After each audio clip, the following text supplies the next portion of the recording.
Good evening and welcome to this session 2 of the Black-Owned Business Incubator. It's a 4-week online program to help small businesses start, build, and grow their businesses. Tonight we have some special guests that we asked to join to share some of their experiences with us. We have Matt Mitchell and Allison Goodman from Domain Northside, and we also have one of our fellow Black Austin folks, members, Sheila Hawkins Buckley-Lou. She is a jewelry designer and also has a retail space at Domain Northside. So she's going to share a little bit about her journey as an entrepreneur, and then we're going to talk a little bit about marketing and what's the latest digital marketing techniques for your business. And of course, at any time you can ask questions in the chat. I'm sorry, not in the chat. Tequila wants you to ask questions in the Q&A box. So I think there's things that you can do in the chat, but if you have questions for the panelists, please put those in the Q&A. So with that, and of course, this B.O.B incubator is presented by Comerica Bank and Silicon Hills Capital. And we have Brandon Jones from Comerica here to welcome everyone. So Brandon, would you like to say a few words? Hello, everyone. Can you see me? Can you hear me? You're a little blurry there. Let me see. Does this work out? Yes, much better. Okay, perfect. I'm sorry, I'm joining you from my mobile device. Crazy stuff going on with my laptop. But thank you all so much for joining again. This is such useful information. We found so much of the businesses that are participating in these boot camps. They actually find a lot of value in the boot camps. And so we're really excited for you all to be presenting this boot camp. Thank you so much again, Anita, for pulling all of this together, getting these dynamic speakers, and we are really excited about tonight's session. Awesome, awesome. Well, so are we. We're so excited. Domain Northside is an awesome shopping and entertainment venue. So Matt and Allison, I'll let you guys share a little bit more about what Domain Northside is, and also, tell them where Domain Northside is in comparison to the Domain, because that's another thing we want to talk about. Absolutely, yes. Thank you, Anita. So Domain Northside is located, it's part of what everyone knows as the Greater Domain in North Austin. Our particular boundaries kind of are Domain Boulevard to Altera Parkway, inside of kind of where Nordstrom's Restoration Hardware, and then kind of the entertainment and fun district is Rock Rose. And so you come to Domain Northside and kind of experience a different feel from a traditional shopping center. And we try to make everything fun and light, and we're doing a lot of cool things in the future just to really make the property an exciting place. So every time you come, there's something new and different. Awesome, awesome. So, share some of the great things that Domain Northside has been doing out, especially post-COVID. Allison, you'll go ahead and take this one.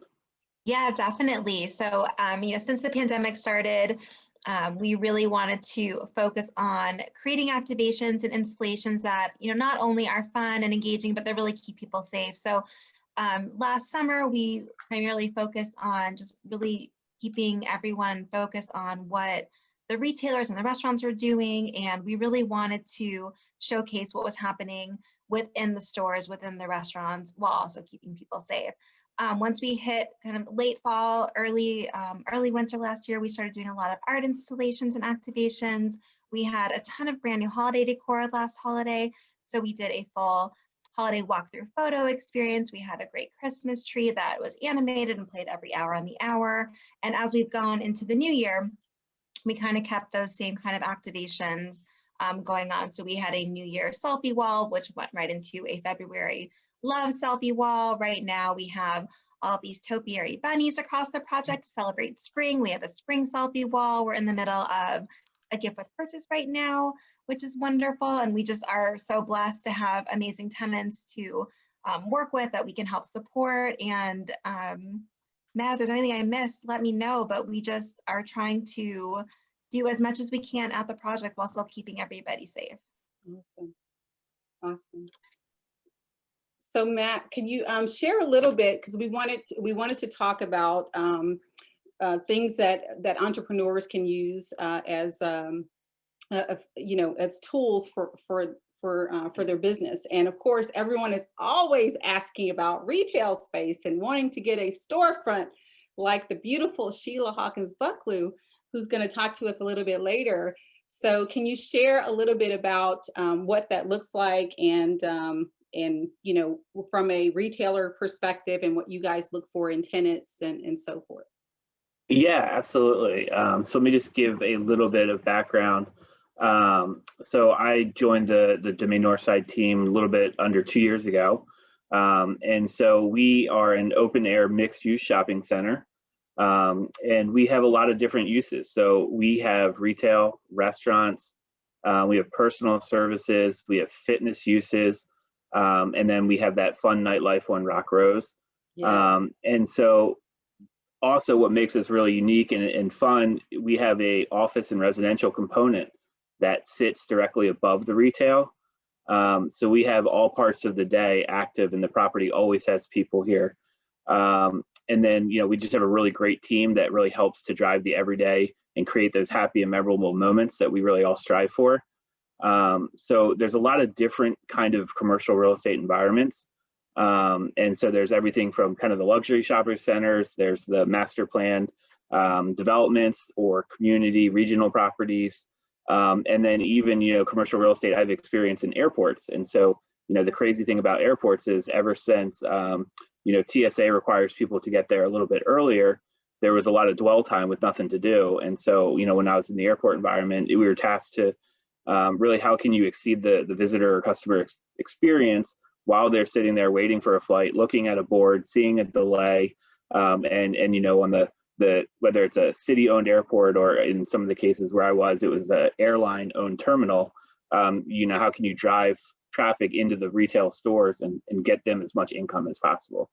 So that was really cool. And so one thing you really want to do when thinking about, is it your first retail space or even your first office space? It's all about the location. And so really, location is what everybody hears. And it's really important, whether you're selling a product or a service directly to the consumers, you want to increase that visibility. You want lots of foot traffic. And at the end of the day, everybody wants to generate sales or revenue. If you're a business kind of looking to do business with other businesses and it's office space you're thinking about, you just want to make sure that when you're jumping into this, you're setting yourself up for success. Some entrepreneurs are fine working from home offices or co-working spaces. Those allow businesses to function and save a lot of money. Co-working spaces are really great because they're great networking opportunities.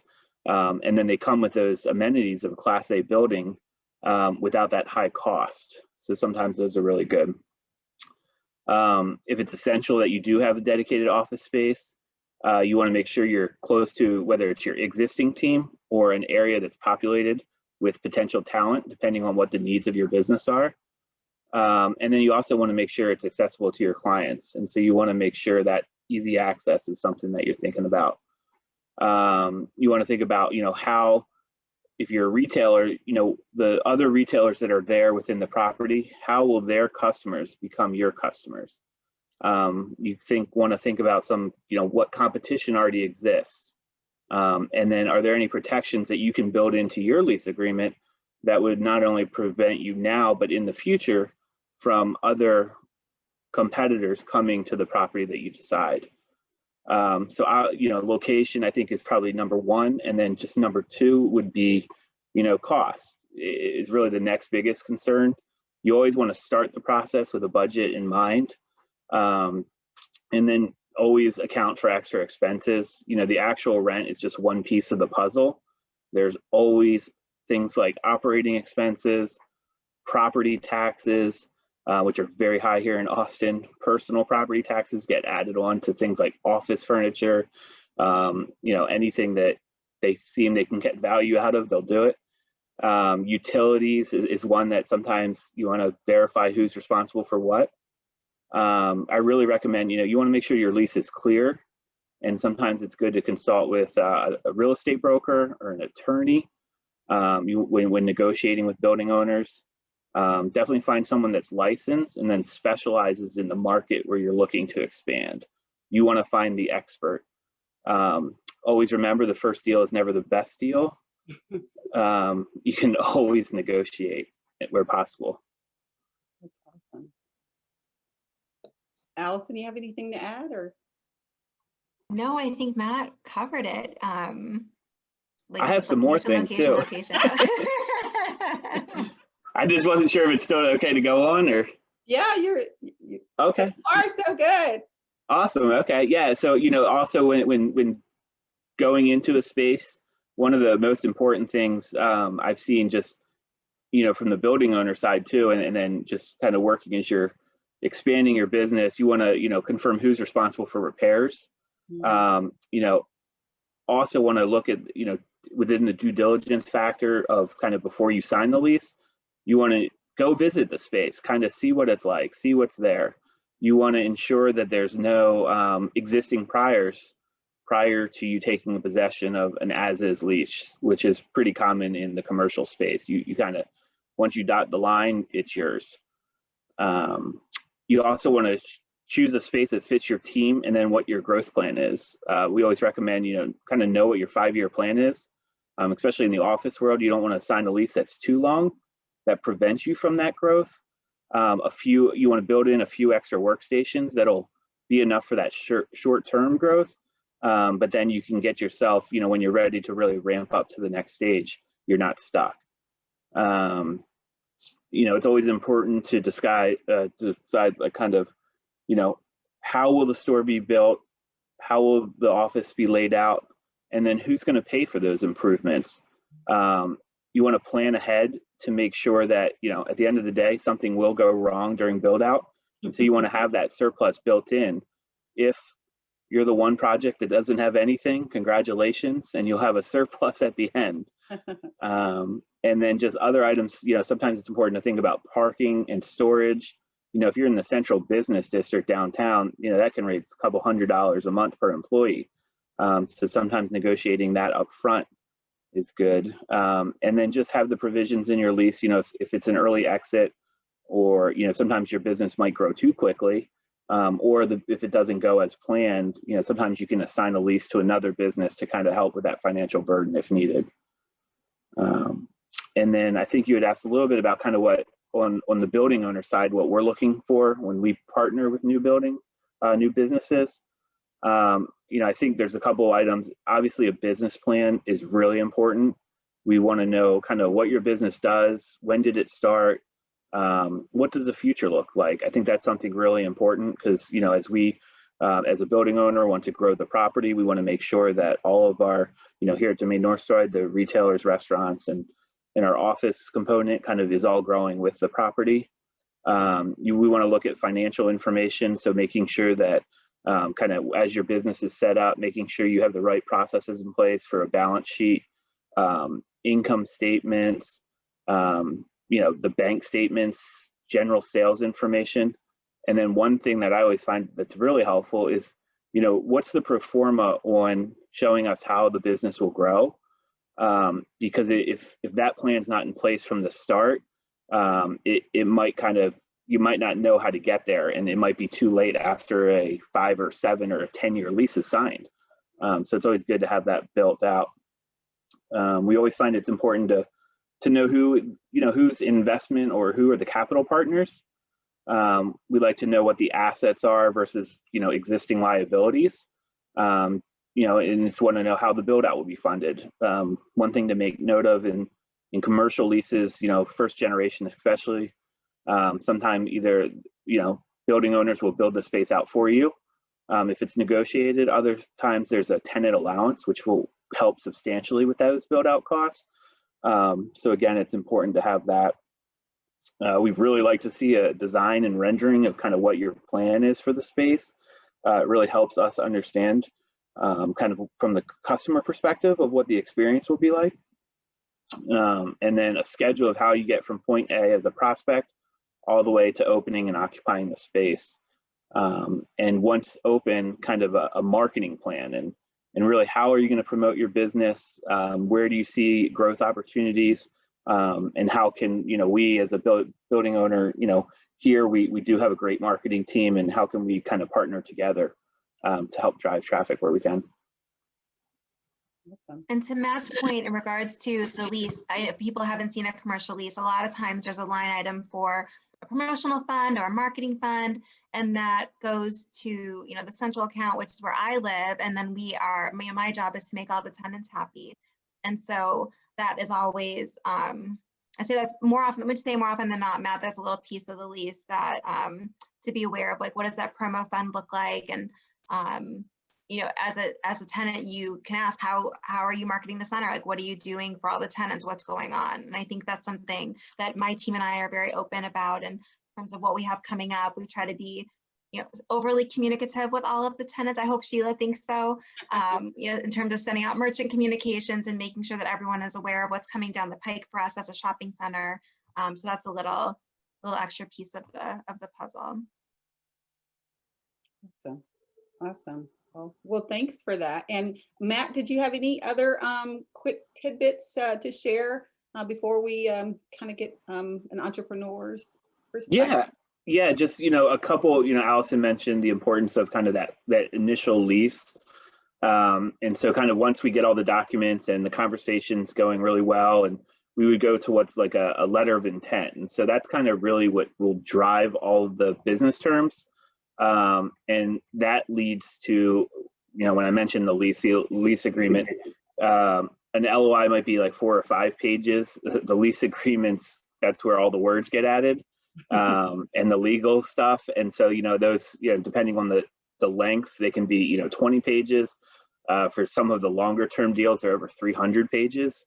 And so you just want to make sure that you have your team, whether it's a real estate broker or an attorney, helping you through some of that language. Also, there's building owners want a sense of security when signing leases. So oftentimes they'll require a security deposit or a letter of credit from a local bank.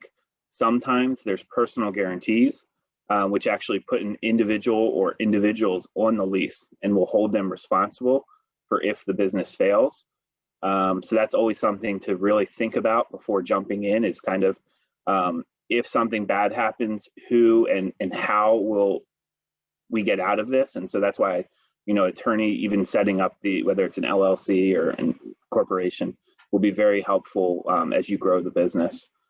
The other thing is just to make sure that, by a real estate broker in Texas, you're fiduciarily responsible to your client. So a lot of times that helps put your interests ahead of others. And it really helps in Texas, a lot of times on the commercial lease side, that the building owner will actually pay that broker on your behalf. So sometimes it's not an expense on your end, it's actually being paid by the building owner because they want their buildings occupied. And so it just adds an extra layer to kind of help you grow the business. And they'll bounce the best ideas. A lot of times they get the notice of where the best deals are, whether, some new builds need to offer discounts on space. They have the inside knowledge to that and can help you kind of pick where's best to grow your business. The other thing just to think about is design and construction phase. From the building owner perspective, it's really just understanding, that an architect and engineer is involved, making sure that a budget is put in place prior to kind of jumping full force into hiring those 2 trades. You want to know kind of, architects will build beautiful but expensive footprints sometimes. We've seen, even on the building owner side, a light bulb might cost $300 to change, and us on the operations are like, what are you doing? Like, come on, let's value engineer this. So it's just thinking about all those. And, you know, a lot of times the city will have to review it. The property owner has to review those plans. The better they're done the first time helps get the construction started sooner. And, you know, you'll want to make sure that anything that really retrofits or changes the electricity, the egress, the fire and life safety, they're going to actually have to get an audit, or sorry, a permit in order for that to work to happen. You know, the building owner wants the property to be safe, so that's why they're going to make sure all the building standards are followed. And, you know, as long as you get the construction schedule and it's a realistic construction schedule, you want to take that and verify in your lease agreement when that rent starts, because the worst thing is to pay rent on a closed business. And so nobody wants that. And then just to remember, you know, every product I had mentioned earlier is, but extra costs find a way into anything. And the word change order will always show up. And so, you know, the construction is the start of the fun part for me. I always like to see, you know, that's the beginning of the transformation of what started as an idea or a picture on the back of a napkin is now becoming an exciting and beautiful space. And that's generally when our team kind of really gets involved. So we love that part of it. And then just after the build out's complete and, you know, your registers are ringing and sales are happening, you know, there's just a final walk through that. Again, that's just making sure that the premises was built to what was said was going to happen.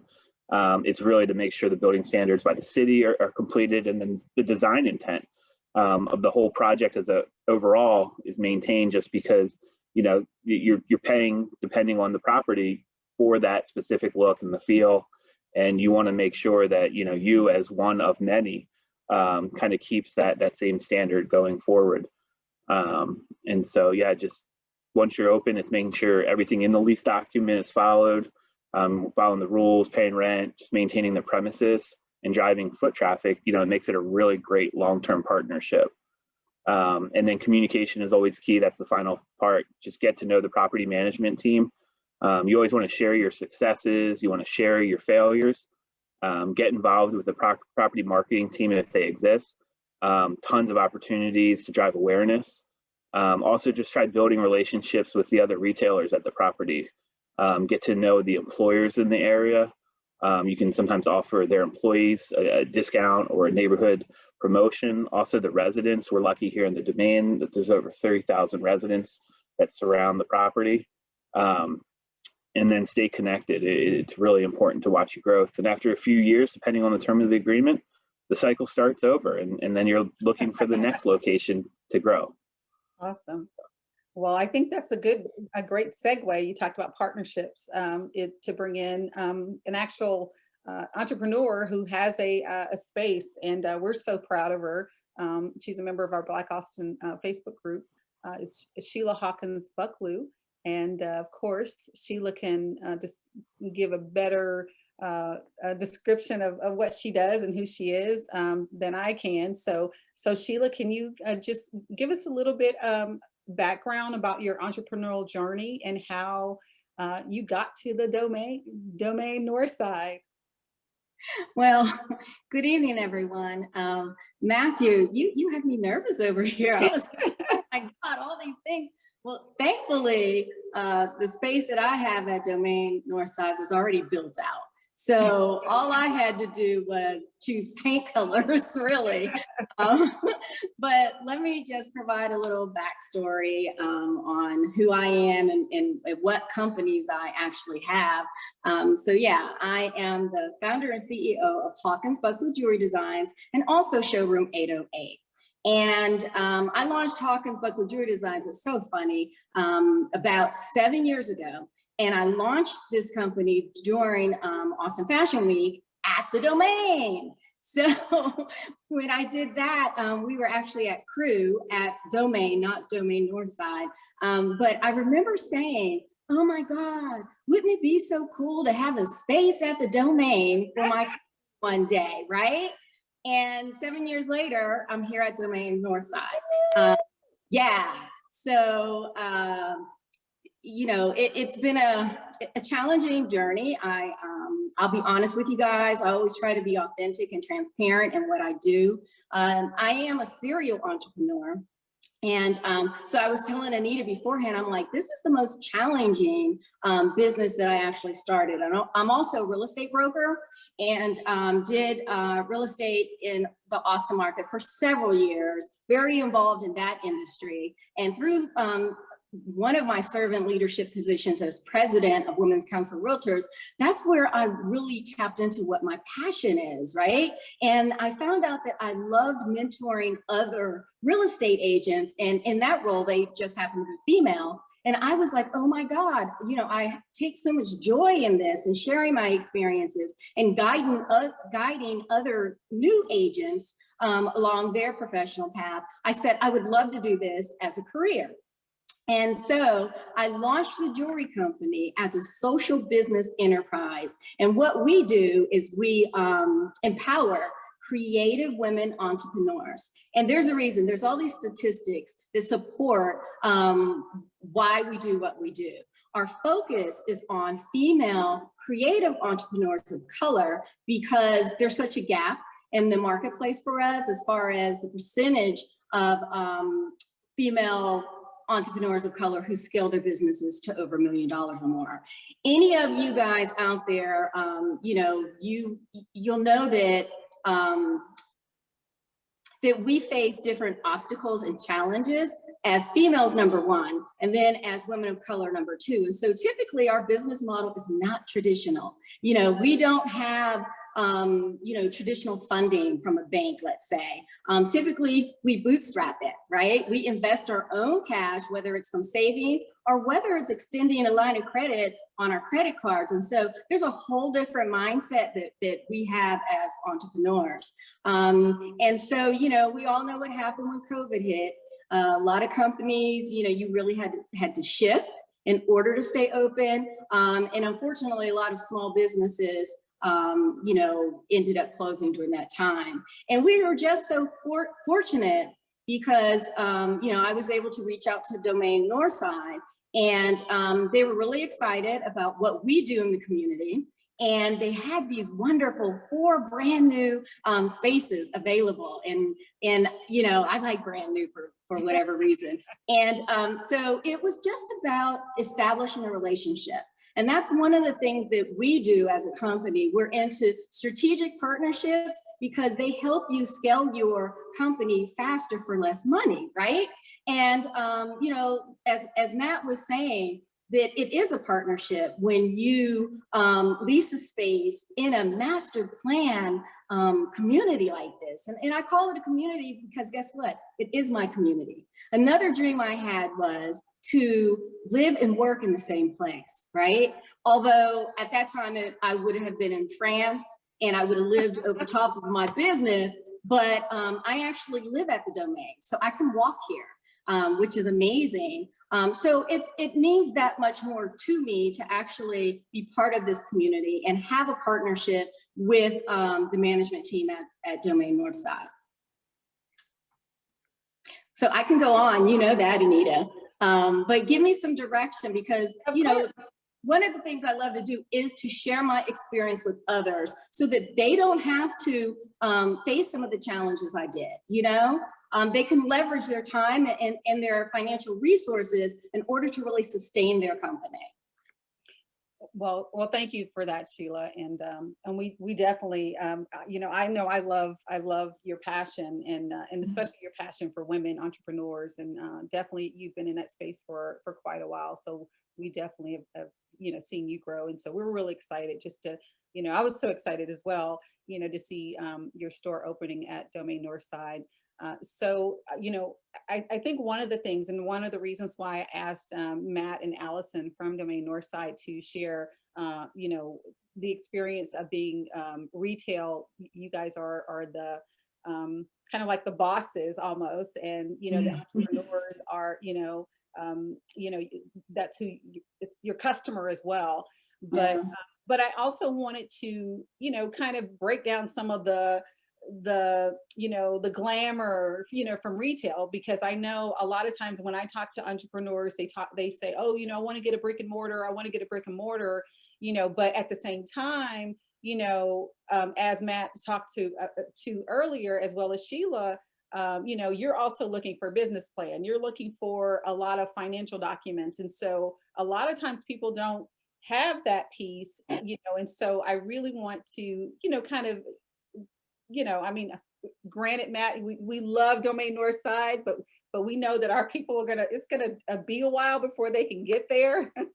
And so that's what we're so excited and proud of, Sheila. And I know there's, you know, a few other African-American entrepreneurs at Domain Northside, but you know, we really want them to be realistic, and I really appreciate you kind of breaking some of those, you know, those things down to share what they need. And so Sheila, that's really what I was, you know, hoping that you could also, you know, from an entrepreneur standpoint, because, you know, obviously, you know, we know Domain Northside is beautiful and we love to visit and shop and have fun. But from an entrepreneur standpoint, I mean, it's still, you know, it's not over once you turn that key. And we were there the day when you turned the key to open that door, and it was pretty awesome to experience that with you. But just share a little bit about, you know, I mean, that's wonderful, you know, being able to put the key and, you know, into that door and have that space, but that the journey kind of begins there, you know, so kind of talk about that for us. Oh, wow. Okay, so I can even step back a little bit. You know, I started my jewelry company, like most entrepreneurs. I started it in the kitchen of my home, right? And so the biggest step is actually having that brick and mortar space. And for a lot of us, you know, it's you're terrified, right? You're terrified to step into a risk like that. And so Matt had talked about co-working spaces, and that was actually my first move. I was actually one of the first, let's say, if we want to call them tenants, but there's the WeWork property at Domain Northside, and I was one of the first ones in when they opened a few years back in December. So that was my first experience, and at that time I had a shared desk. But it really didn't work for me because I'm a jewelry designer, and it didn't give me the ability to like leave my stuff, right? I was constantly, you know, taking things with me. And from that experience, like Matt said, it was great networking. I did some strategic partnership with some other businesses there, and I was able to hold events. And that's how my revenue was driven by events, right? We would have sip and shops or partner with other women's organizations in the community and invite their members in, and they would shop. And so, you know, that's one way that I made money. And so from that co-working space, I actually then acquired a studio. And this was at 5th and North Lamar. So I was in the same building as Kendra Scott. Which as a jewelry designer, you know, it was a fabulous thing to say, oh yeah, you know, that building with Kendra Scott's name on it, I'm actually in there. And it was also another co-working space experience, but I had a private office. And so I call it my studio because I was able to meet with my private clients. And that's something, once again, I do because I do custom work. And one of the things that provided me was credibility. It provided me credibility with my customers and clients because they're like, oh, wow, you know, she's growing, she's sustaining her business. And it provided me credibility in the community. I then began to get calls by, you know, news shows for interviews. I was featured in several different magazines because through their eyes, I was a legitimate business owner at that time. So having a brick and mortar gives you that credibility as a business that your customers and clients typically appreciate. And then I had the opportunity where I really said, okay, I want to start doing the work. And the Showroom 808 concept to reach back and help other creative women entrepreneurs, you know, started to develop. I said, well, I need something larger than my studio. And everything for me is just divine timing. It just fell into place, and it confirmed for me that I was doing the work that I'm supposed to be doing. And so I was able to secure a larger space in Northwest Austin. I had about 1,250 square feet. Granted, when I say North Austin, I was almost in Cedar Park. And the reason I was able to go there is, like Matt said again, location, location, location. I had to find a location that was within my budget as a business owner. And, you know, I had a larger space, but once again, I was in a strip mall, if you even want to call it that, in Northwest Austin. And it was more of a business park because there were like a workout place there. There was a stretch place there. There was a marketing company. So there was no other business doing the type of business that I was doing, which is pro and con, right? In addition to that, unlike the Domain, we didn't have that foot traffic. But that was okay because my business had been structured on events and bringing people in. You know, anytime I had an event, I had a good night. I can make between $1,500 and $2,500 at an event. If I set up several of those, then I was on track to make my month. And so, you know, that's just how we had to structure it at that time. So when the opportunity came about for me to be at a premium shopping district, like the Domain, you know, I thought my prayers had been answered. But like you said, Anita, it was just the beginning. Having a space in a prime real estate location as this does not guarantee the business.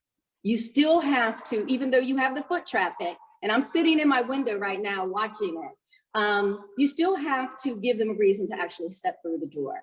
And that is the biggest challenge, especially when you are a local business, when you're a small business.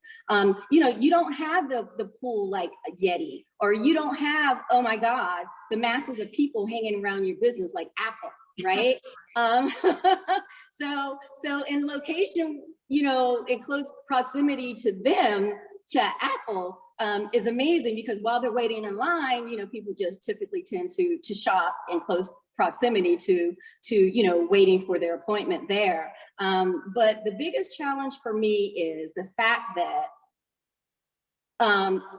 not a lot of people know who we are or what we do.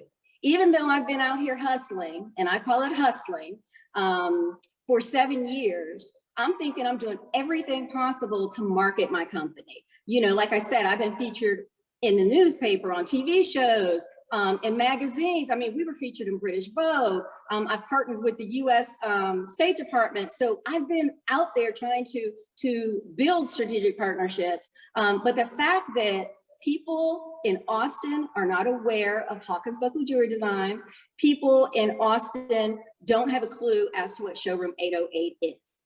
And so my biggest challenge is to get them from peeking in the door, which they do. They'll come up and they will look in. And we actually go out and snatch them and bring them inside. And, you know, then we share our story. And so once we share our story, we're engaging with them. And, you know, we want to have a 50% conversion, right?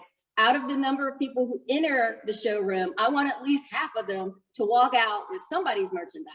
Not if, you know, if it's not my jewelry, then one of our other brands. Because like I said before, we offer a physical space for other female entrepreneurs who are either fashion designers or book authors or makers if they have a handmade product. So yeah, like you said, Anita, it's just the beginning to acquire that brick and mortar space. That's awesome, Sheila, and thank you for that. And I think that's a great segue to the next portion of the webinar. We're going to talk a little bit about marketing and how to get those folks inside the store, as Sheila spoke about. And in about 20 minutes, we're going to stop and we're going to have questions as well. So if you guys will stick around for questions, we leave the last kind of 20 minutes of the webinar for questions. So we'll go ahead and start let's see here. Let me get the screen. Don't talk about my screen. I know Tequila she always says my screen is crazy, but there we go. Hopefully Nobody took screenshots. All right, so we're going to talk about digital marketing and how digital marketing has changed over the last year for sure. You know, marketing, and that's what Allison does at Domain Northside. So, you know, so we kind of do a lot of different things. Like for me, I worked in the military. I did PR and marketing there. So every industry really has marketing. It's all about, you know, brand and getting, you know, getting people in the door. Because in the military, you know, we want more troops. So the only way to do that is we have to market. And so we're going to talk a little bit about digital marketing, like I said, and what that looks like, and how you as an entrepreneur can use digital marketing to your advantage to help you. One of the biggest things that I see a lot is people asking about logos. You know, they want to spend a lot of money on logos, and that really is not the best use of your money, honestly, because and we're gonna talk a little bit more about logos and brands, but really, you know, here it just kind of shares, you know, kind of what the difference is. You know, a logo is really just a visual mark, right? It's just what you know. For instance, Nike has that chevron, right? That's their logo, but it's also a brand, because when you see the Nike, that chevron, that little that little check, you know exactly what it means, right? You know it's a sneaker. You know that it's going to be possibly high end if it's got someone's name on it. So brand is totally, you know, some companies have developed that to where, you know, the logo actually stands for their brand. But that's one of the things that we want you guys to focus more on, and not so much on the logo, but more on your brand and building your brand. And that's kind of what we're going to talk about. You know, since COVID, a lot of if your company is not online, I heard Robert Smith, who's a Vista Equity Partners, he said last year on a call, he said that if your business is not online, then you will not survive COVID, because everybody was at home. And so the only way, you know, we could do business is at home, and through, you know, through social media, through our phones, through our, you know, marketing on television. So you had to have some type of digital presence in order to really, you know, make it out. And most companies, just like my own, we had to pivot and make sure that we covered, you know, our products and services, you know, were featured and had a lot to do with online. And so social media is one of those places. And so basically, you know, I have a magazine, it's an Austin Black Business Journal. And in the magazine, you know, we focus on advertising. And what we had to do was, instead of, you know, just charging for advertising, we had to use that advertising not just in the magazine, but also social media posts. So we completely changed our business model, because, you know, we didn't have, you know, as many, there weren't a lot of things going on, right? You know, and like Sheila, you know, we had a lot of, our business model was based off of events as well. So it took us a little bit longer, you know, to kind of get our footing, but I think we got there.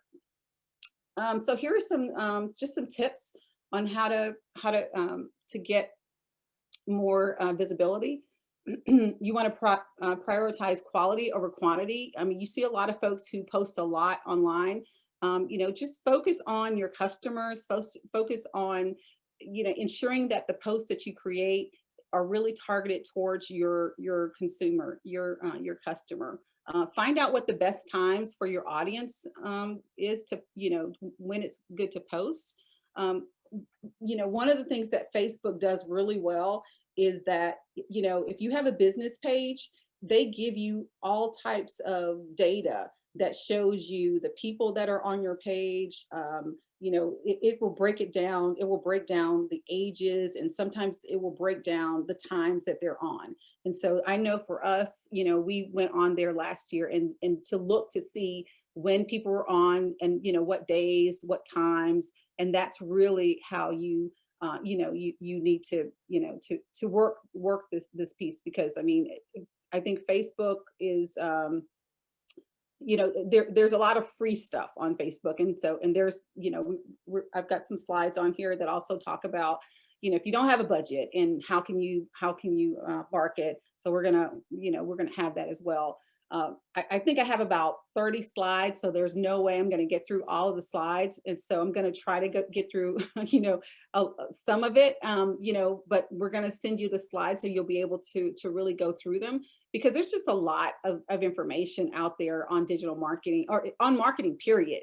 But digital marketing, like I said, it really has changed over the years, and so I really want to talk more about social media marketing, and really how digital marketing can help your business grow and really take your business to the next level. A lot of the social media marketing is free. You can go on, you can post on Facebook, Twitter, Instagram, TikTok, all of those different platforms for free. So you don't need lots of cash in order to market your business. You can go to those places, but obviously you need to be strategic in the way you market. And so that's some of the things that we're gonna share. So here are some of the stats of some of the social media. So you've got about 2.8 billion people, and this is actually active users on these platforms. So 2.8 billion people are active on Facebook, YouTube, WhatsApp, so these are some of those the places, again, like I said, that are free. LinkedIn is I use LinkedIn a lot. I use LinkedIn and Facebook kind of interchangeably, but there's things that I post on LinkedIn that I don't post on Facebook, and vice versa. And we're going to talk about those as well. And so I love this slide because, one of the things people don't realize is that, and, when it comes to marketing, children, a lot of times marketers, they cater to children, right? I have a 12, I have a 13-year-old. I always say he's younger than he is, because in my mind, he's always a baby, but so they market to kids. And so I can tell you that a lot of times, if my son says, "Mommy, I want this," most of the times, it doesn't matter how much it costs. I mean, I have an older son, he's 26 now, but when he was younger, he came in the room and said, "Mommy, there's this perfect pancake maker." And it was on, they were advertising it on Nickelodeon or whatever. And he was like, "I gotta have it. It's a perfect pancake maker, and I really want it." It was like $20. And at the time, I'm thinking, $20 for, a perfect pancake? And it's one pancake. You can only make one pancake. But he was just like, "This is the best thing, and I really need it. I really need it." And because they were advertising constantly on Nickelodeon. So I broke down and I bought this $20 perfect pancake maker. And it was like a little round thing like this, like one of those waffle makers now. And we used it one time. And he never asked about it again. But it didn't matter, because if millions of people saw the same ad and their kids told their mom to buy that, they were so anyway. So there are reasons. There are there are colors that actually kind of help advertisers. It's all about, I mean, we think that this stuff is, oh, it's pretty, it's nice, that's why they did it.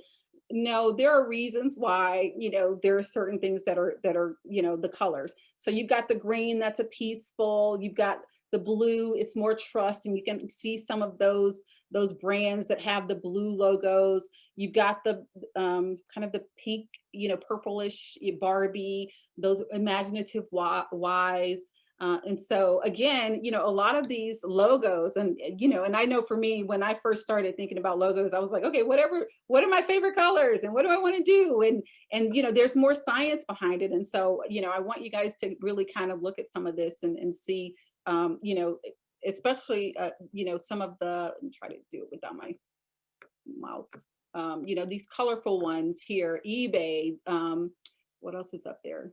Google, you know, those colors, NBC, those colors, you know, it's about diversity. And so that's what the brands stand for. And so, you know, so think about that when you look at your logo and what your logo looks like. And so how do you know what platform to use? You know, this is one of the things that I wish people understood more about, because, you know, we've got the Facebook, Twitter, Pinterest, YouTube, LinkedIn. You've got also, I think that is that Instagram, and then Google+. So Facebook, how many of you guys, and, you know, put it in the chat, how many of you guys actually have a Facebook, a business Facebook page? And if you do, you know, put your link in the chat, and so that, you know, other folks can see what your business is. But you should have a Facebook business page, not a personal page. You know, you need your personal page, but you also want a business page. And the reason why you want a business page is because, you know, everybody doesn't really want to see you and your kid, you know, at the pool and, you know, all of that stuff.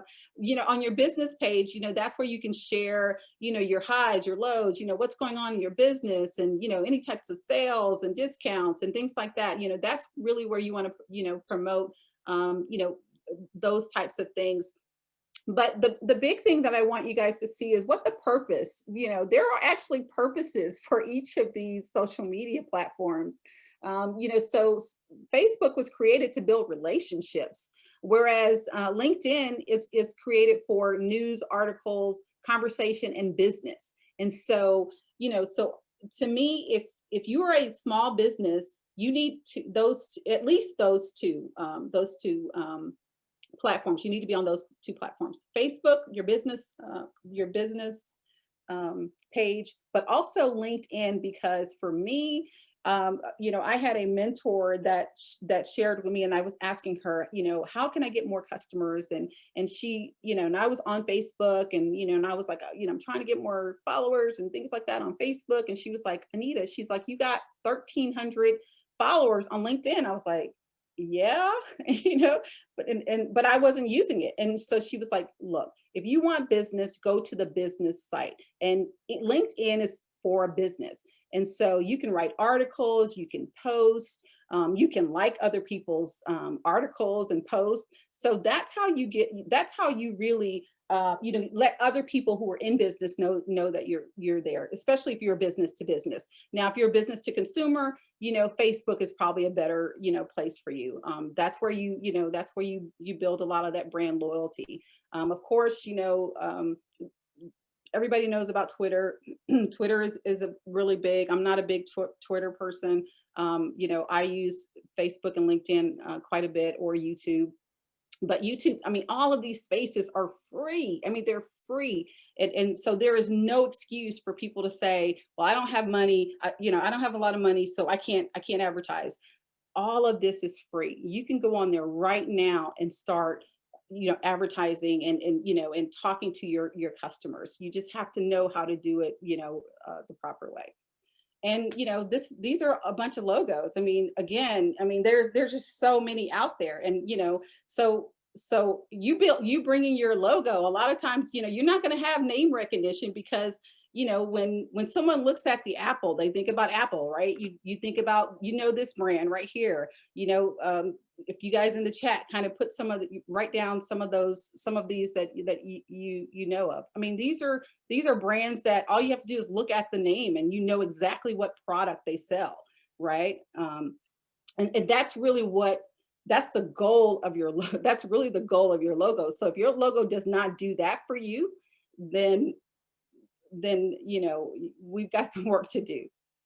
So here's some do's and don'ts for social media. And again, I mean, you're not going to be able to read all this right now, but we're going to kind of go through it really fast. But, you know, update your social media pages. You know, I've seen people who are successful, you know, they post almost daily. You know, I've got a competitor in one of my, I have a publication in Round Rock, and there's another competitor there, and she posts every single day. And so, you know, you can't, if you're not doing what it takes to build your business, somebody else in your market is probably doing it, right? And so when you think about, okay, well, why am I not, getting as much market share? Why am I not selling a lot of products? It's probably because your competition is on social media, posting every day. They're out there, with the consumers. They're talking to the consumers. You have to be conscious. And one of the other things that I've seen a lot is that people will have a business page, and they don't separate those personal and business, business pages. And what happens is when you post something, and this is one of the things that I did when I started my business is, I had a coach who said, Anita, you need to clean up your social media. So all of that political stuff, all of that, if you're preaching about this or that, about something, you really have to be conscious of what you put on social media. I mean, we all know this, especially when people do something wrong, right? But it doesn't really take for somebody to do something wrong for it to affect your business. You can offend people, just by, I mean, I see people all the time, they'll see something online and they'll post a picture, and then they'll post, they'll say something, and those types of things, that hurts your brand. It hurts your your trustworthiness. I mean, people want to know that they can trust you and trust, giving you their money. Another thing, the spamming your friends and family. I mean, I think everybody has a family member that's like always posted in your social media, in your messages, like, all these, like a post, like every day they'll send you like a quote or something, in your box. And so imagine if you're doing that to someone you're trying to do business with. I mean, and how that feels. So just remember that. And, I'm constantly trying to tell people, especially in our Black Austin group, a lot of times people will post 3-4 times a day. And it's like, you're not the only business out there. And honestly, when people see so much of that, they turn it off. And so, be thoughtful, about what you're posting. These are some of the do's and don'ts. Again, you're welcome to take a look at those. We're going to keep on. We talked about posting regularly, prioritizing your networks, because obviously we can't post on every single site. There's so many sites, and I showed you earlier, there's so many sites out there. So you have to pick which ones you feel like will best build your business, and that's the one that you work with. But one of the biggest things is really interacting with your audience. You want to be able to share and talk. I mean, if you have a business page and you're not talking to your clients or your customers on at least on a weekly basis, then that right there is one of the reasons why you're not getting enough market share, because you have to let people know what you do and why they should come in and patronize your business. So make sure you're there doing that. Of course, don't be needy. Nobody likes a needy friend, right? Who's always saying, hey, do this every week, right? So don't be a spammer. Handle criticism gracefully, gracefully. I mean, we all, as a business owner, if you've never had one of those emails where somebody said they didn't like something about your business, then you haven't been doing business long enough. So, and it's, and when that happens, apologize if it's your fault. And sometimes, which it's hard for me, is even if you're wrong, sometimes, I mean, even if you're right, you sometimes you have to apologize, because it's for the bigger, just for the bigger cause. You really want to, continue to grow your business. I think there's like 25 of those, and so I put the link down here where you can go and see some more of the social media etiquette do's and don'ts, and so you can definitely check that out later. How can I promote my business if I don't have any money? And we talked about, strong media presence, the social media, doing a blog. Blogs are a great way to allow people to know who you are. And you know, I'm going into this new area of business, and one of the things that people have shared is that you know, people like to know, you know, what's going on. And so, you know, I mean, you can just post about, just like Sheila talked about, you know, her journey in real estate, going from real estate into finding her passion and going into jewelry. And then also, you know, recognizing that even with her jewelry business, she could bring in, you know, the working with women and entrepreneurship and how she, you know, combined those two together. So there are ways that you can combine your passion, you know, also with your business. So, you know, you just have to continue to find ways to innovate. And that's what I love about, you know, Sheila. You know, these are some of the other things that you can do. You know, Matt talked about getting a physical address. Of course, you know, that's a great way to like Sheila says, you know, get more you know, have folks know that that you are a real business, because a lot of times people want to know that you're going to be in business tomorrow, right? So if you have a physical location, then people know that, okay, well, hopefully, you know, you'll be there next week if I have to bring something back or what have you.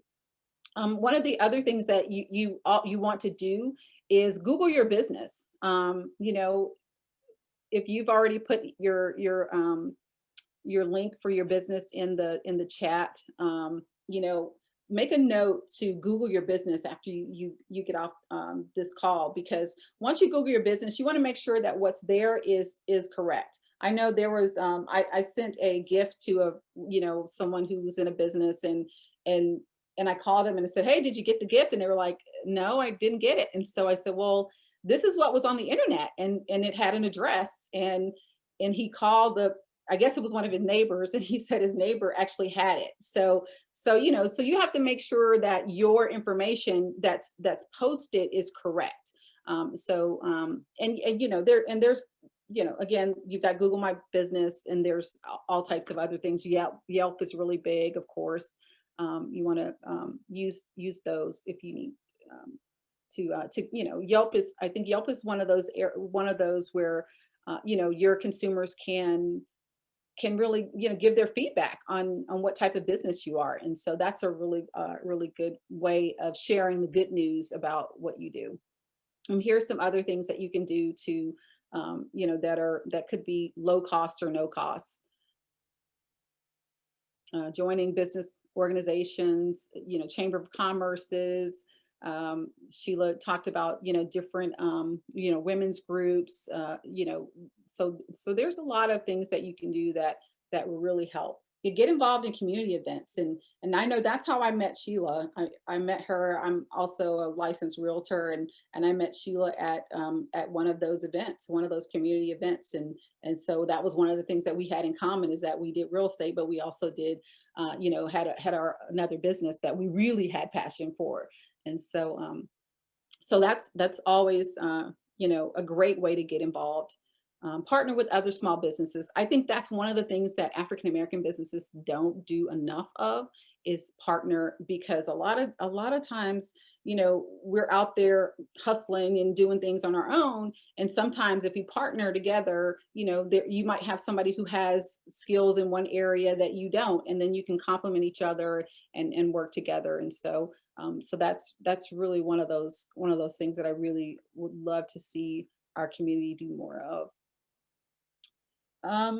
So these are some of the stats. So I wanted to kind of show you some of the stats of what people are doing and where they're what they're doing online. And so pretty much a lot of apps. People are you know, they're on social media. They're using their phones for almost everything. And I think on this slide it talks about 10 out of 11 minutes, you know, people use apps 10 out of the 11 minutes that they're using their mobile devices.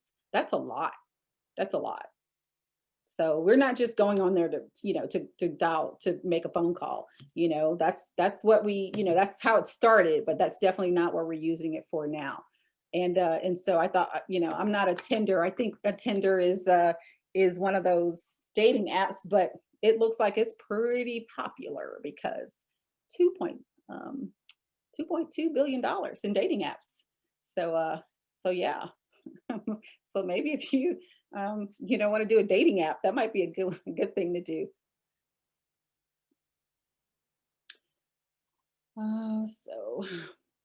So I also wanted to share some specific characteristics of Black consumers. African American consumers are young, they're creative, and they're influential. So these are some of the things that we actually spend our money on. We spend most of our money on ethnic hair and BDAs. And why is that? Because we love our hair and because our hair needs a lot of stuff. So yeah. So I mean, I think anybody who knows, especially now with the natural hair, we've got so many different products. So I mean, that's one of the biggest businesses. So that's women's fragrances, feminine hygiene, men's toiletries, refrigerated juices. I thought was kind of, I didn't realize so much was on there, and bottled water. I mean, I guess we buy a lot of bottled water. I'm not sure what that's about, but we drink a lot of water. And these are the age distribution of kind of, who's shopping, who's doing all the shopping. And it looks like you've got those folks in the 0 to 17, 28%. They don't have any money. So they're getting it from their parents. Like I said, that's why marketing works, because these kids are convincing their parents to buy stuff. I mean, come on, really, let's be real. Okay, so these are just some other statistics on Black consumers, and I always think that it's important for us to know who we're marketing to, because a lot of our folks, we actually, specifically target African American shoppers, and so these are some stats on Black shoppers, and again, these stats are will be there.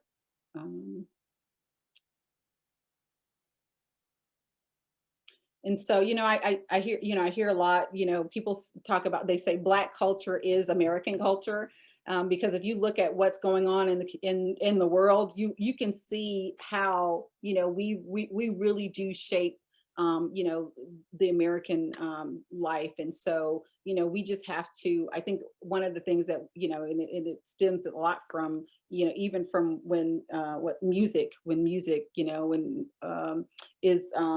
is making sure that we get credit for the products and services that we build, and I think that's one of the things that we need to learn to do more of. It says that we also Black folks, we listen to podcasts a lot. I know I love podcasts. Let's see what else. Power of education and income. So there's 48 million African Americans in the U.S. 2020 to 2060. It's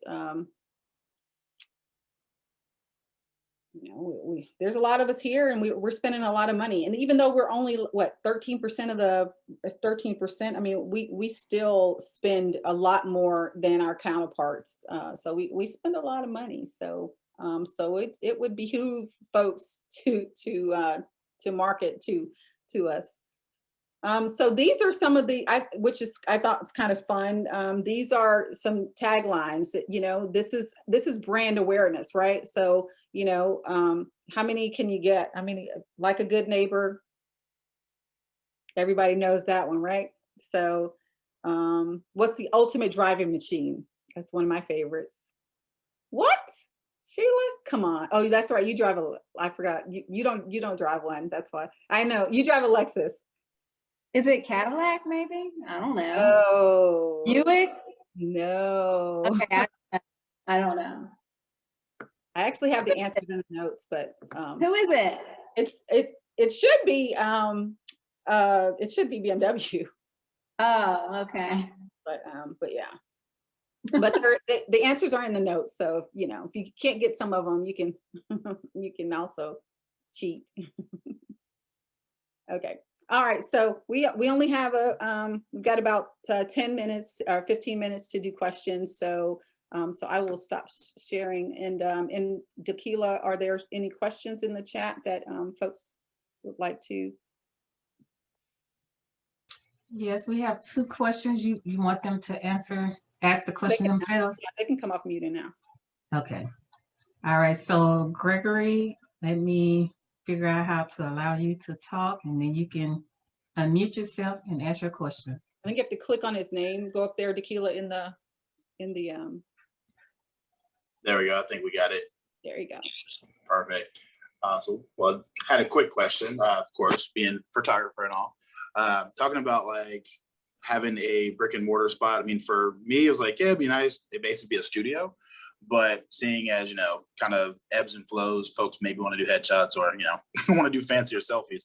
As far as leasing terms, like if I did want to get like a studio in the domain, which would be awesome, or domain north side, is there any like variances as far as like longer lease terms or shorter lease terms? If I know I'm going to need it for like just a couple of months, or is it something that you would have to sign like a 10-year lease agreement?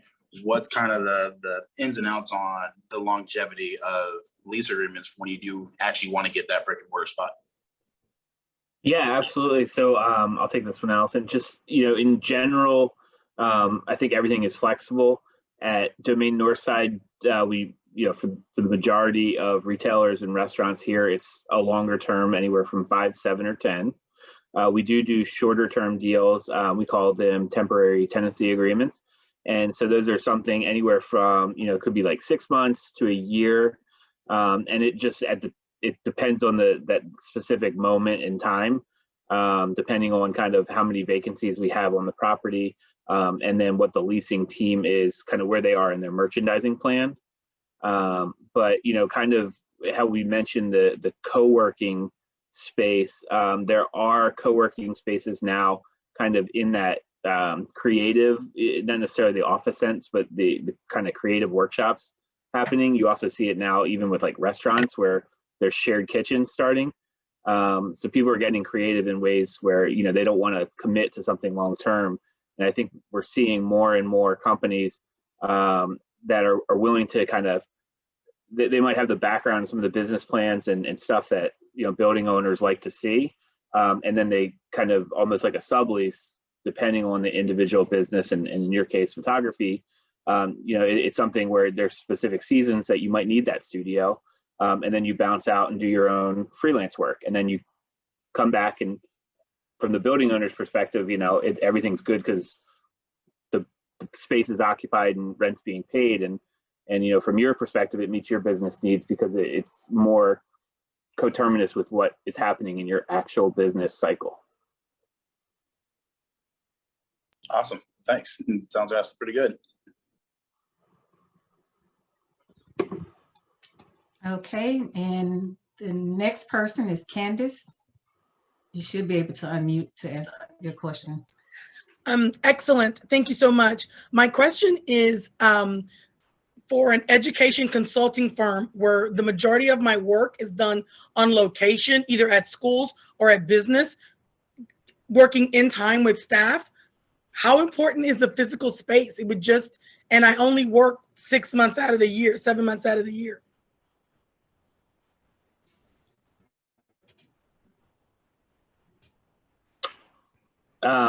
So I think, you know, in my opinion, I think, you know, Sheila could probably speak a little bit to it as well.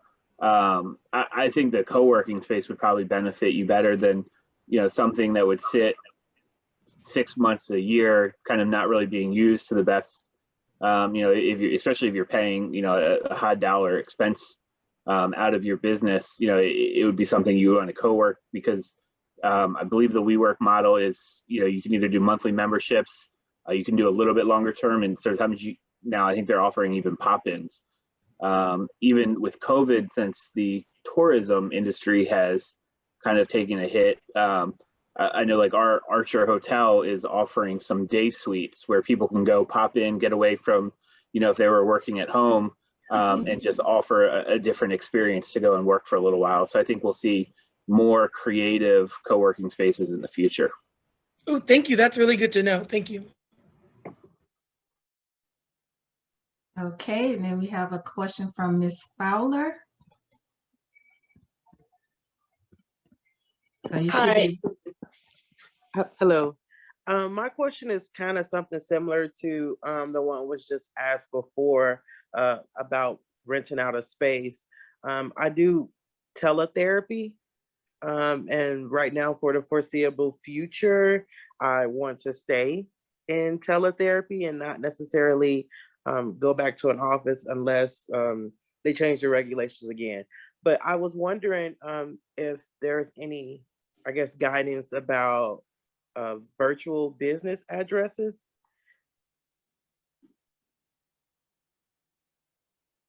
You mean having a physical address for your virtual business? Is that what you're asking?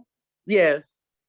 Okay, so again, that's more of a co-working space, I think, opportunity. I know in my building, we actually have a coffee shop attached, and within that coffee shop, there is a co-working space. And depending on what level you secure, you have that opportunity to use that as your mailing address. And so for you, again, that will give you credibility, you know, where people say, oh, this is not a P.O. box. She actually has some type of physical presence. So I would probably look to a shared space for that. Thank you. Have any? I was just going to say, I'm not sure if it's here yet in Austin, but I know I was on the East Coast a few times and in my previous lifetime, and in Washington, D.C., and then I know in New York and certain other markets like Chicago, sometimes buildings will install extra mailboxes for that specific reason. So it could be a good thing just maybe to research to see if that's here in Austin as well, where sometimes you just rent a specific mailbox from a building. The information that I was able to find, like even with renting something from the post office, it'll be a P.O. box, but you can actually get the physical address number, but they will use you pay for a P.O. box. So it's kind of called something like a virtual business address, but I didn't really particularly like that, because when you Google it, it actually shows that it's the post office. Oh. So yeah. So yeah, so I know UPS store offers those, and you know, they give you a physical address, but you know, and it's like a suite number, but yeah, it's probably similar. So here's another quick benefit to a co-working space, depending on who you partner with. When I had my studio down on 5th in North Lamar, that particular management company offered shared opportunities, not only across the country, but also internationally. So it gave you an opportunity, let's say that if you had a meeting in DC, you could then have the ability to drop into that space, rent out the conference room or room, and actually have a meeting. So, you know, it just depends on what your business model is and what your needs are. But, you know, if you do look to a company like that, you know, just look for all those different type of opportunities, because now you actually can say, well, you know, I have offices nationally or internationally, and you do by your membership into that particular property. Thank you. Keila, are you, I think she said her screen froze. So Gregory had a question. Let me see if I can read it. Let's see. He said Facebook marketing details. So that's a whole other seminar. I can tell you. I was going to say, Anita, I think the biggest thing to think about is that Facebook is always changing. And so to know how, that's always my first step, is what has changed this week with algorithms. What are people seeing? Facebook has, over the last couple of years, really made it harder for businesses to get their messages out there. And so, like Anita had mentioned, really honing in on what times a day, you know, are your followers there? Same with Instagram. The Instagram insights are phenomenal. Just drilling down to not only what days is your page the most popular, but what hours is your page the most populated? When are your followers on there? And so just knowing to start with almost what you're up against is, I think, one of the biggest keys is saying, okay, well, businesses are getting filtered.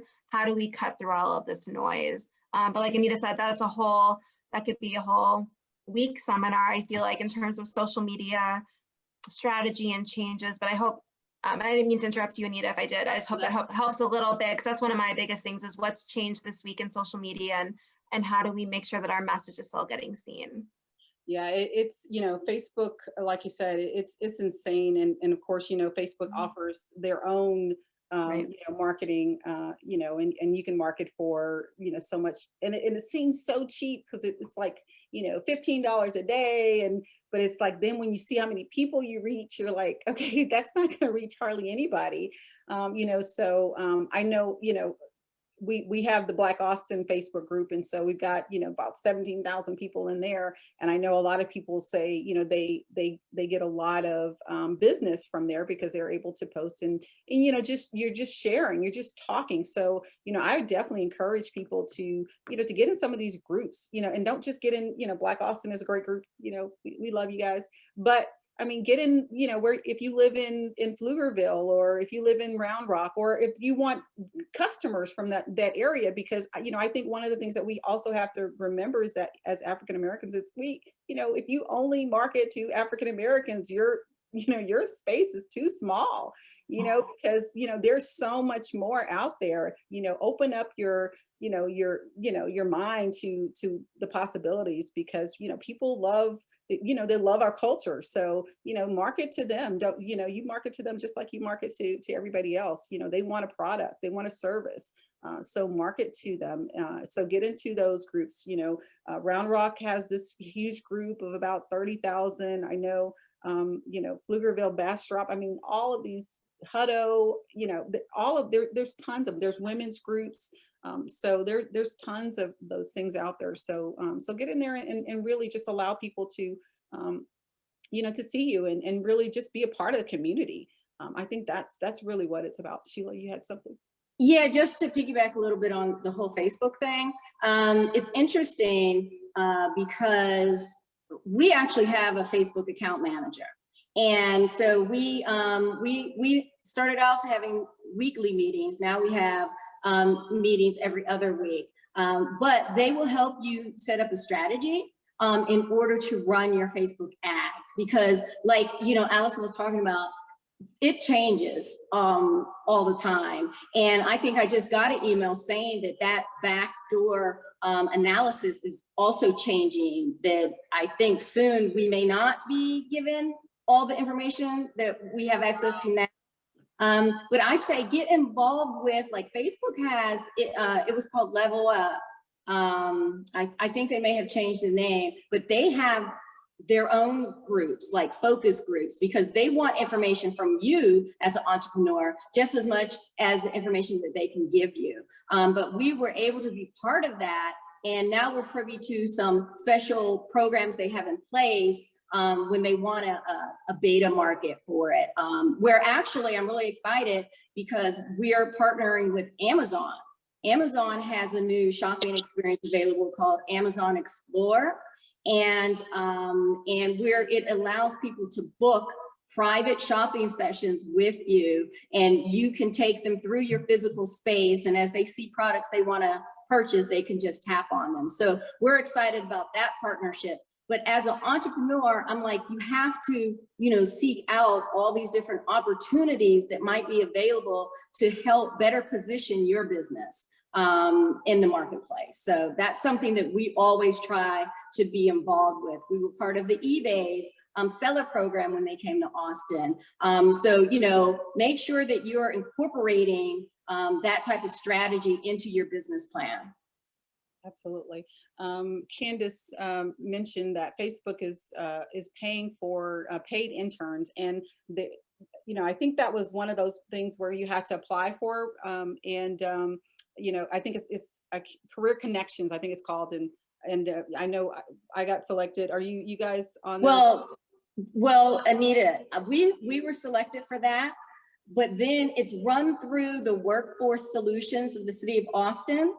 Okay, that's who reached out to me. But let me tell you, we then did not qualify because I 1099 my workers. I don't pay into unemployment. And since I did not pay into unemployment tax, I didn't qualify for that part of the program. And that was not disclosed up front for me anyway with Facebook. So now we do not qualify for an intern because I don't have employees. Interesting. Yeah. Wow.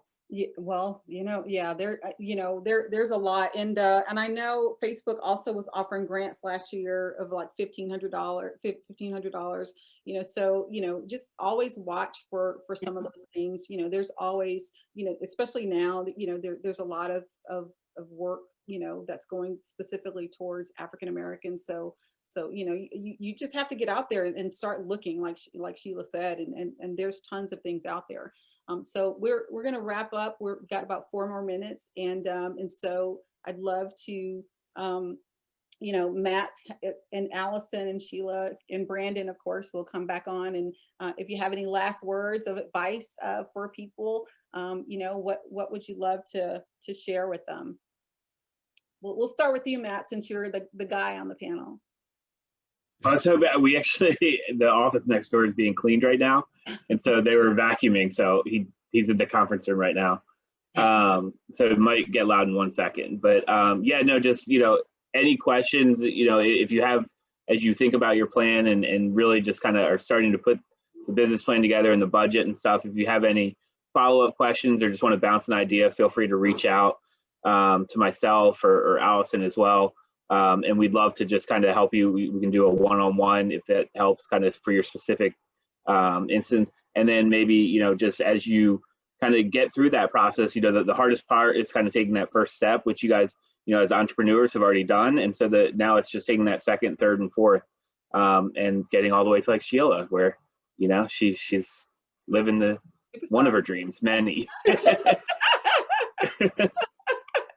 It depends on the day, right, Sheila? Be careful for what you wish for. That's all I'm gonna say. Awesome. Allison, any last words? Yeah, the only thing I wanted to add as it pertains to social media and getting your business and your brand out there is just to be authentic and be true to who you are. I think that is one of the biggest things that resonates with, a customer. It doesn't matter what size your business is. Customers can smell inauthenticity, and you want to just be true to who you are. And I think they like seeing a little bit of behind the scenes of what's going on with the business and to put a face to it. You want your business to have that authentic voice. So that's my only thing. I echo Matt's sentiments. If anyone has any questions, we're here and happy to talk with you. And I'm just thankful that Anita included us in this, and we're happy to be here. Awesome. Sheila, any last words? Sure. I invite all of you guys to Domain Northside to come check me out at Showroom 808. We're on Palm Way, 3200 Palm Way, Suite 136. We're next door to Barking Creek. Matter of fact, we're sandwiched in between both of the Barking Creek. So a lot of people know about them because they're a pet store and a whole host of other things. But yeah, come by the showroom, get to see it for yourself. One of the things I do is I do mentor entrepreneurs, specifically female entrepreneurs, but I'm willing to share additional information about my experience. There's pros and cons to everything, and there's definitely pros and cons to actually having a physical space. You have to make sure that it is the right decision for you, that it aligns with the ethos of your company, and also that it aligns with how you want to see your company move forward and the audience that you want to attract. So, and then finally, thank you, Anita. I do appreciate you reaching out to me and allowing me to share my experience with your people. Thanks. Brandon, are you there? I am, Anita. Any last words, famous last words for me? No, thank you all so much for presenting. Allison, Sheila, Matt, this has been a wonderful presentation. I must say that every time I'm in Austin, I live in the Dallas market, but when I do travel to the Austin market for work or whatever, I always say, book my travel. I stay in the Domain. I have to stay in the Domain area. And so I'm always somewhere randomly walking around that space. And I am very excited that you all are encouraging small businesses, specifically Black businesses, to come out and to do business with you all and to have space there. Sheila, I'll make sure I'll stop by your store to support as well when I'm in town. And Anita, again, thank you so much for putting this all together. This has been a wonderful presentation. And to the business owners, please retain the information, share the information, right? And make sure that you tell people about this boot camp and the experience that you've had here today. Thank you. Awesome. Thank you, Brandon. And thank you guys so much. We thank Comerica Bank and Brandon for being here, as well as Matt and Allison and Sheila. Thank you. I called Sheila because I was like, oh, I should have called Sheila. And so when I was typing Matt today, I was like, let me call Sheila. And so she's graciously decided to join us and share, her experience. And I think I really, felt like it was good to have her, because it shows, it really shows, where you can go as an entrepreneur, but it also shows the journey, because you can't just wake up and say, okay, I got a product, let me go to the domain north side. So, so there's a lot more that you need to be doing. And well, thank you guys.